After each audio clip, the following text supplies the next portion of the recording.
heart of contemporary Iranian history, is the fact that we have these local councils. Again, in the big cities, I would argue maybe not that important in terms of the day-to-day lives of people. It depends. If they're very bad, yes, they can you know, ruin a lot of things. But in terms of small towns and the rural areas, very important, very significant, and more than just the technical aspect of managing, it's the idea that you believe in people being able to rule themselves on a local level, which is something that we've never had in Iranian history. If you look at, you know, 2,500 years of absolute monarchy and feudalism. So I think this is very important and very significant.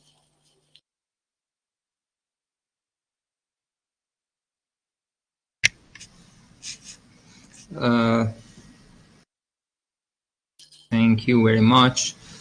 Let me just share my camera as well. Okay, I'm back. You talked about the system that in some countries, political parties are actually doing the job to let the candidates or decide who runs for any position in the government. To my understanding, it is like that we have some problem with the political parties in Iran. We don't have the way that the other countries, many other countries, have political parties. The way that, for example, we have in the United Kingdom, that I guess you have a very good understanding of that.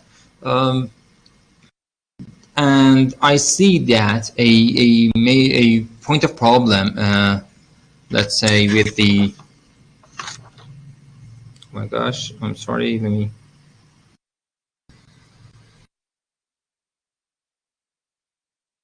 Let's get back to the room. All right.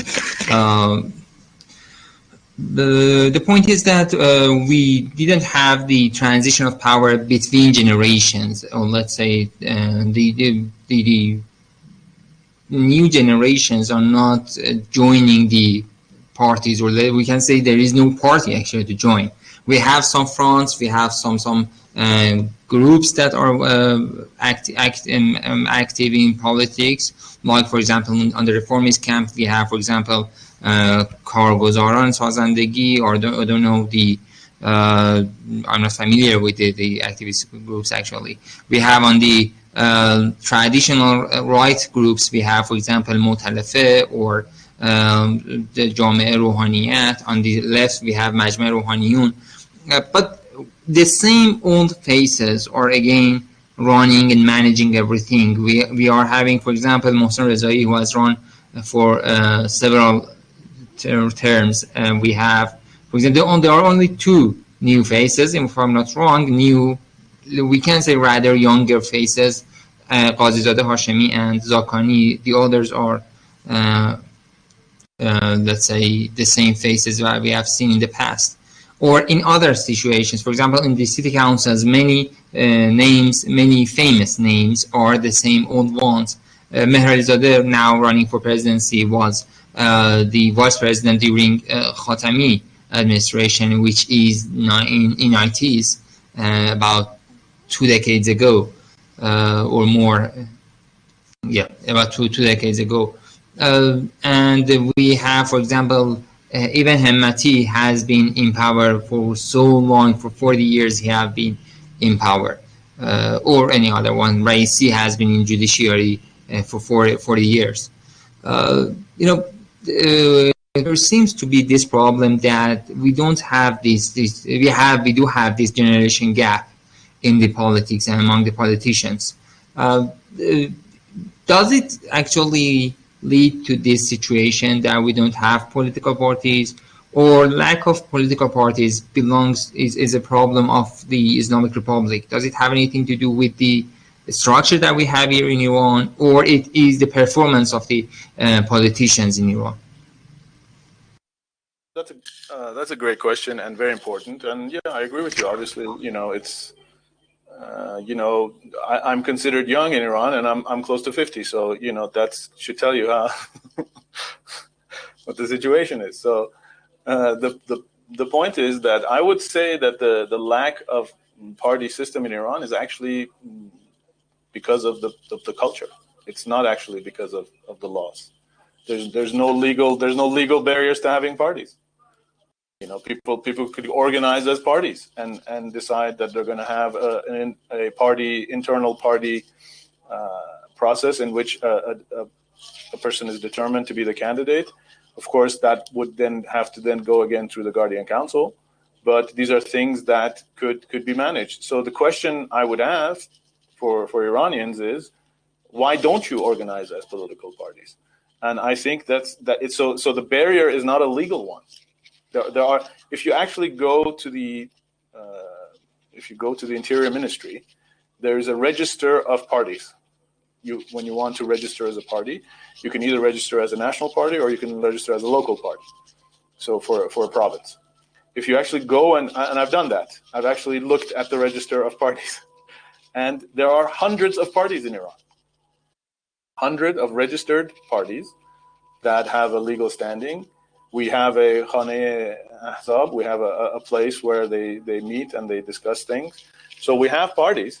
The question is, and I would say that the answer to your question is that it's a cultural problem. The cultural problem is that Iranians tend to want to be with the winner. So they don't have the discipline to actually be in a party and decide that they're going to make some sort of a decision about what the policies are and who's going to be the leadership. And if they lose, that they would say, you know what, we didn't make it this time, let's see what we can do next time. So what ends up happening is every time there's an election, you have like-minded people coming together for election coalitions, election fronts with different views, and going through the election process that way. And then, as you've seen many times in the parliament, you will see one front entering the parliament, and after 2 years, differences occur. Now, I was being a little, cynical about this. I was trying to be a little bit funny about this, but this is, in my view, the root of the problem. It's not that there's any legal barriers to having parties.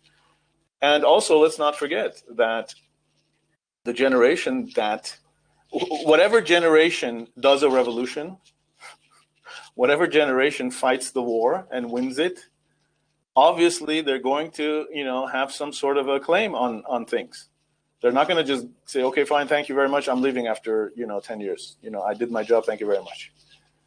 That's usually not the way it works. Some people are exceptions. Some people, are capable of doing that. But the vast majority of people, and I would argue even probably us, if we had suffered the torture and the beatings during the Savak in the prisons of the Shah, if we had had our families, members executed and imprisoned, if we'd gone through the war and all those things, we would obviously feel that it is our right to run the things, run the affairs. So again, I might not agree that Mohsen Rezai runs every time, but it's his right. He can run, and he's done a lot for the country. If you look back, if I look at Zakani, obviously he's a war veteran. If you look at Saeed Jalili, he's a war veteran. He doesn't have his lower leg. Is amputated. He doesn't have a lower leg. Zakani's arm is his right arm, his right hand is he can't use it.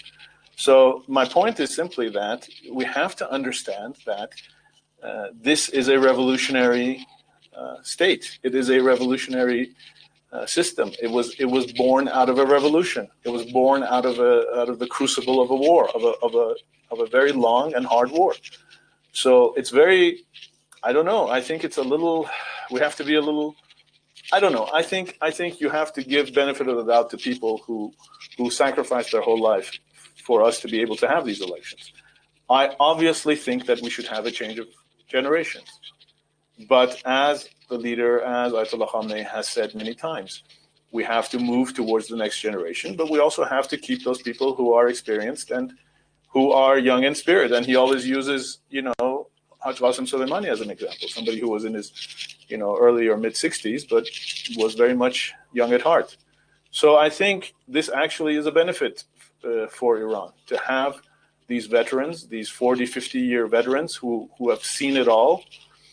And you also have the new generation, the young generation, probably the most educated, the most aware, the most conscious, the best generation we've had in Iran, in Iranian history, in terms of their ability, in terms of their education, and in terms of, I'm talking about, of course, your generation. I don't know. I'm somewhere in the middle between the first and second. Who knows what generation I am?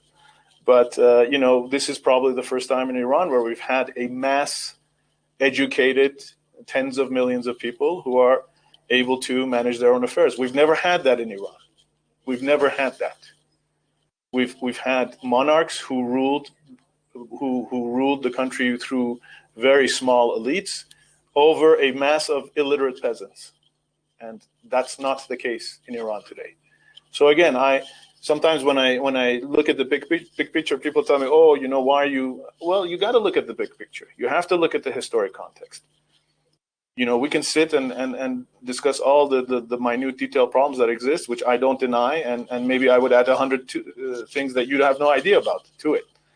And I'm talking about no idea about, you might not even be informed about.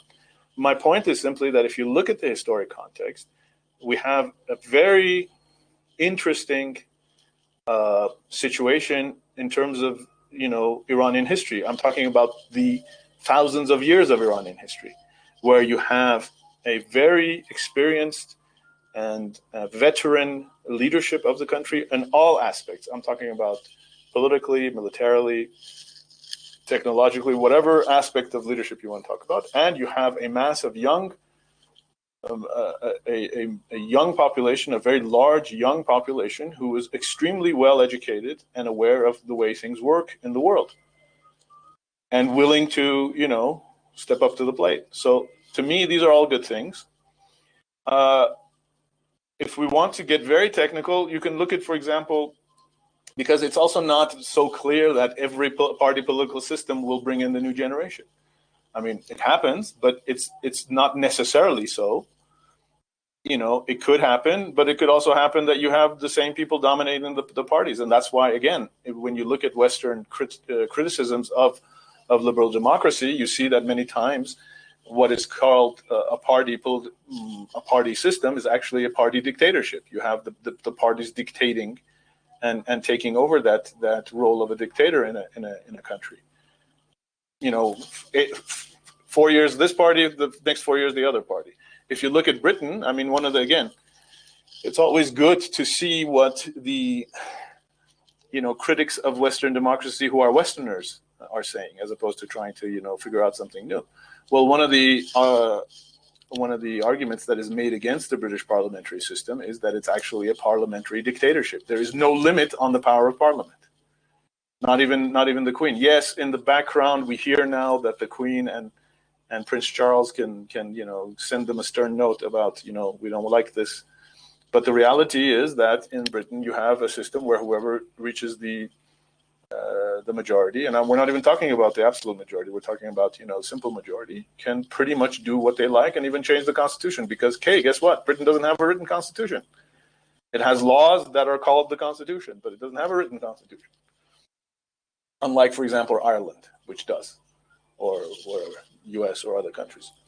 And again, the problem that we have in the States is we have the two-party duopoly, which is, is that really democracy to have 4 years this, 8 years that, Republican, Democrat? I don't know. So I think there are things to be said about not having parties. I'm not taking a firm position on this. I'm simply saying that it's not so clear to me that having parties solves all the problems. It creates a lot of problems as well. There are issues involving Iranian political culture which have to be understood. There are no legal barriers to having parties. There's no legal barriers for Iranians to organize as parties in the elections. And so I think that's really the issue. One last small point, because you talked about generations, which is very interesting to me. If you look at the Chinese Communist Party, which is about 50 million people membership, ruling a country of over 1 billion people, which I would argue, I'm not, saying this as a, being in favor of the Communist Party in China. I'm simply pointing out that it's a rational, it can be argued that it is a rational way of managing over 1 billion people.